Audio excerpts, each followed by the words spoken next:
নমস্কার বন্ধুরা, চলুন ডিসকভারিং কলকাতার সাথে ঘুরে আসা যাক আমাদের অন্ধ্রপ্রদেশের সৈকত শহর ভাইজাগ বা বিশাখাপত্তনম থেকে, আর দেখে আসি সেখানে কি কি দেখার মতো আছে। আমরা এখন আছি ভাইজাগের যেটা মেন বিচ, একদম শহরের মাঝখানে যে বিচটা, সেই বিচটার নাম হচ্ছে রামকৃষ্ণ বিচ। অর্থাৎ এর সাথেও যেন কোথায় একটা বাংলার কানেকশন আছে। এই বিচের পেছনেই আছে শ্রী রামকৃষ্ণদেবের কর্মস্থল দক্ষিণেশ্বর মন্দিরের একটি রেপ্লিকা। কলকাতা থেকে ভাইজাগের দূরত্ব হচ্ছে 900 কিলোমিটার, গাড়িতে গেলে সময় লাগবে 14 ঘন্টা।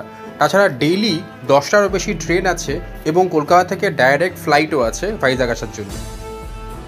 ভাইজাগের সমুদ্র খুব সুন্দর, কিন্তু খুব রাফ আর পাথরে ভরা, সেজন্য এই সমুদ্রে কিন্তু চান করা যায় না।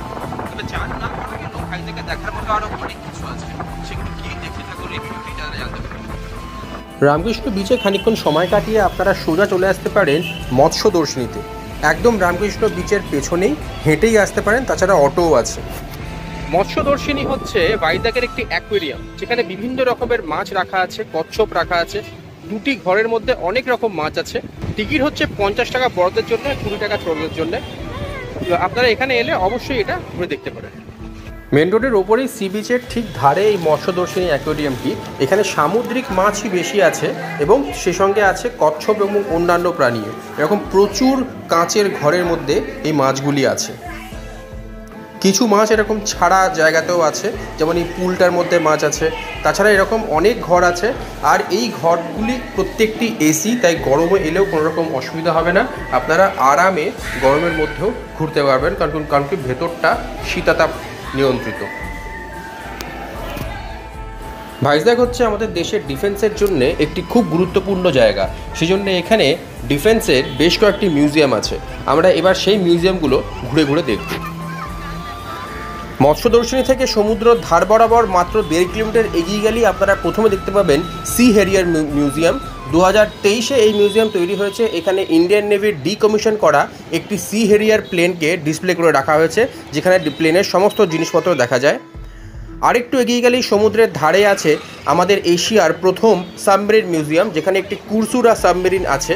এবং ঠিক রাস্তার উল্টো পারে আছে এয়ারফোর্সের এয়ারক্রাফট মিউজিয়াম, যেখানে একটি TU-142 এয়ারক্রাফট ডিসপ্লে করা হয়েছে। এই তিনটে মিউজিয়ামের এন্ট্রি টিকিট হচ্ছে বড়দের জন্য 70 টাকা আর ছোটদের জন্য 40 টাকা। তবে 140 টাকার একটা টিকিট কাটলে আপনারা তিনটে মিউজিয়ামে ঘুরে দেখতে পারেন। আর এই মিউজিয়ামগুলো প্রত্যেক দিন দুপুর 2টোর সময় খোলে, তবে রবিবার দিন সকাল 10টায় খোলে আর সন্ধ্যে 8:30টায় বন্ধ হয়।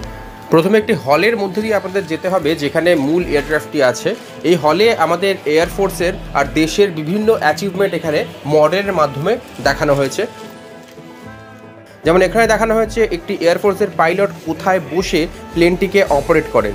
হাত দেওয়া বারণ এই প্রত্যেকটি জিনিসে। এয়ারফোর্সের বিভিন্ন ইকুইপমেন্ট, বিভিন্ন মিসাইল কীরকম দেখতে হয়, কীরকম সাইজ হয়, সেগুলো সব এখানে ঘুরলে মোটামুটি একটা আইডিয়া করতে পারবেন। এই হলগুলোও কিন্তু প্রত্যেকটা এসি এবং এখানে গরমে কোনো রকম অসুবিধা আপনাদের হবে না। এই মডেলটা দেখে যেমন বুঝতে পারবেন একটি এয়ারফোর্সের প্লেনের ইঞ্জিন কত বড় হয়।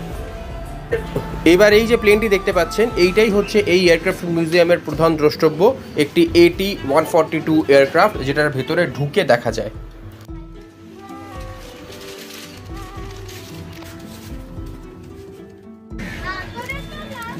একটা ফাইটার প্লেনের ভেতরে কী সব জিনিসপত্র থাকে সেগুলো এখানে না এলে বুঝতে পারবেন না। ডিটেল সমস্ত কিছু আছে, একদম প্রিজার্ভ করে রাখা আছে। কিন্তু দুঃখের বিষয় হচ্ছে ভেতরে ফটোগ্রাফি বা ভিডিওগ্রাফি অ্যালাউড নয়, সেজন্য আমিও করিনি এবং আপনারাও এলে কিন্তু দয়া করে করবেন না, কারণ কি এটা আমাদের দেশের সুরক্ষার বিষয়। তবে ভিডিও না করা গেলেও এত বড় একটা এয়ারক্রাফটকে ঘুরে দেখার আনন্দ এতটুকুও কম হয় না। আমাদের কলকাতার নিউ টাউনেও কিন্তু একটা এয়ারক্রাফট মিউজিয়াম আছে এবং সেখানেও একটি এয়ারক্রাফটের ভেতরে ঢুকে আপনারা দেখতে পারেন যে এই ফাইটার প্লেনগুলো কীরকম হয়। রাস্তার উল্টোপাড়ি সাবমেরিন মিউজিয়াম, এখানেও টিকিটের দাম ইন্ডিভিজুয়াল কাটতে গেলে একই, মানে এক একজনের 70 টাকা করে আর বাচ্চাদের 40 টাকা করে। এই সাবমেরিন মিউজিয়ামও খোলা থাকে প্রত্যেক দিন দুপুর 2টো থেকে রাত 8:30টা অবধি।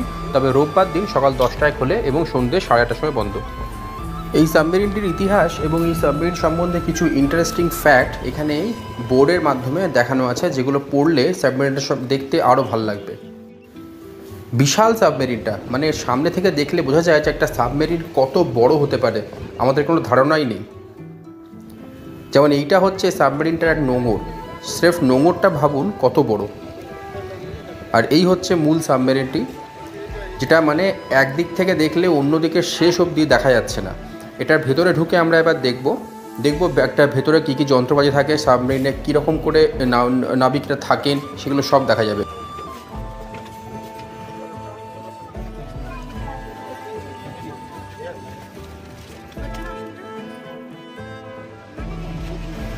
সাবমেরিন মিউজিয়াম দেখে আমরা বেরোলাম, একদম সি বিচের ওপরে এই মিউজিয়ামটি, সেজন্যে বেরোলেই সামনে সমুদ্র দেখা যাচ্ছে, একদম সি বিচের ওপরে, দারুণ লোকেশন।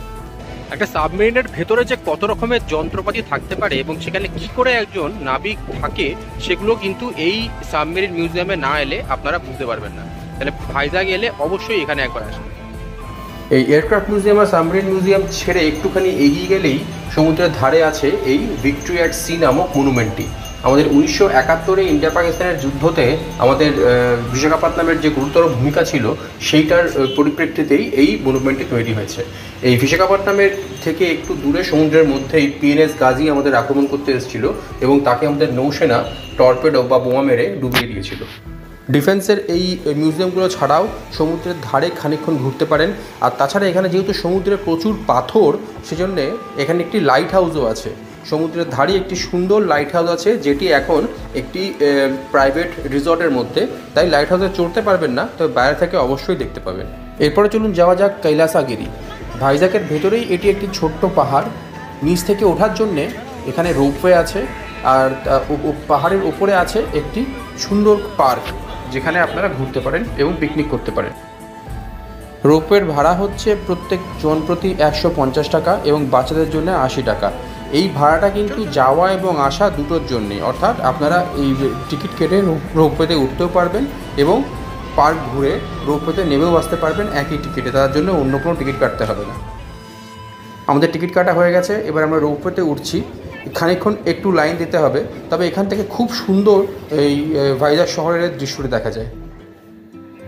এইগুলো হচ্ছে রোপওয়ের কারগুলি, এগুলো সোজা চলে যাচ্ছে এখান থেকে একেবারে কৈলাসগিরি পাহাড়ের ওপরে, যেখানে পার্কটি আছে।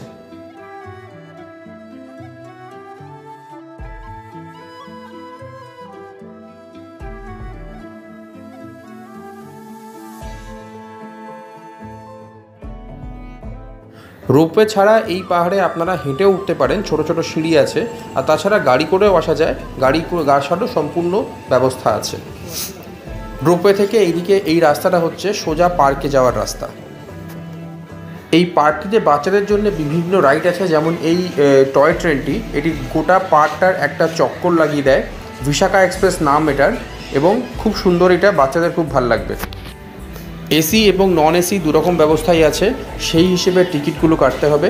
টিকিট কেটে খানিকক্ষণ ওয়েট করেই আপনারা এই টয় ট্রেনে চেপে গোটা পার্কটা একবার চক্কর কাটতে পারেন। কেনাকাটার জন্য বিভিন্ন রকমের দোকানপাট, তাছাড়া বিভিন্ন রকম খাওয়া দাওয়ার দোকানও আছে উপরে। একটা বিকেল বা দুপুর এখানে কাটিয়ে বিভিন্ন রকম খাবার দাবার খেয়ে একটা পিকনিক করে যেতে পারেন এখান থেকে।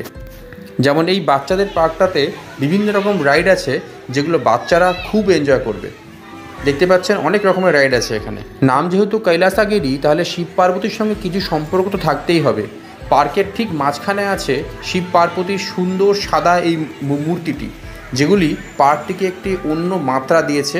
অপূর্ব সুন্দর এই মূর্তিগুলি, আর তাছাড়া তার সামনে ফোয়ারা আছে, যেটা বিকেলবেলা চালানো হয়।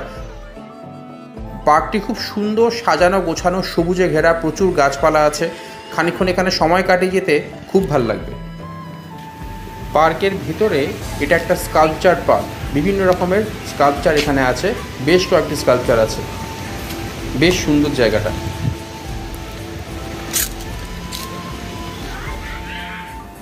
এটা একটা বিশ্ব শান্তি ক্ষেত্র পার্কের ভেতরেই, যেখানে প্রত্যেক ধর্মের জন্য আলাদা আলাদা জায়গা করা আছে। সব ধর্ম একসাথে এই জায়গাটায় আছে। খুব সুন্দর শান্ত পরিবেশ জায়গাটি, ভাল লাগবে।